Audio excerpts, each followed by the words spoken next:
नमस्कार प्रिय दर्शक बंधु मु आपण मानकर प्रिय रेशमा मिर्जा। आज मो कवितार शीर्षक रही पंक।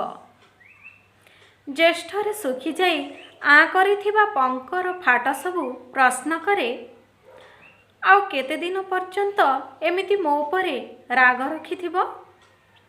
तम खरा झांजी ओ प्रचंड तातीरु मते निरुत्साहित करुथिबो। देई चलिथिबो कौन तम अग्नि ओ उत्तापर खाली प्रतारणा। केवल तुमे ही मते संपूर्ण करिपार, देईपार मते पूर्णता। आसगो मते मनेइबाकू चेष्टा कर मो इच्छा पूरण करिबाकू। देव जेबे मते आषाढ़र उपहार लाजरे तरड़ी जाई कोमल पंख होई बोहीजीबी। तुम पाई प्रेमर प्रतिबदल उपहार केते जे मो छाती तले रखिथिबी चापी। फुटेइबी नाना जातीय नाली गोलापी कई ओ पद्म फूल। सेई सुरभिरे पुलकित होई महकी उठिब ए सारा जगत।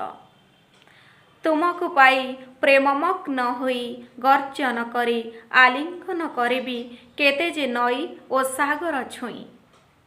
हाँ मो देहे अनेक लांछना लागिब कि बड़ उग्र ओ उद्धत मुही। गुल्म ठारू विशाल गछ लक्षे जंतु ठारू घर मो ठाई केते जीवे भासी।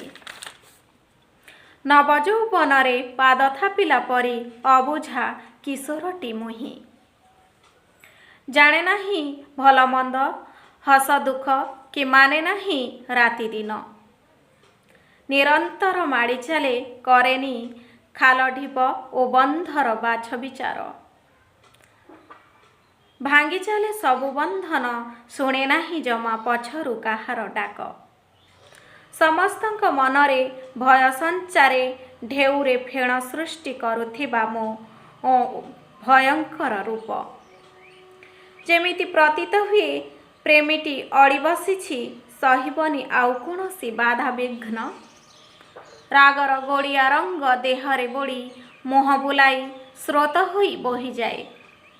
असीणरे थय पाई रागरे गुम मारी मोह फुलेई प्रिया को पाइबार अनशन करे।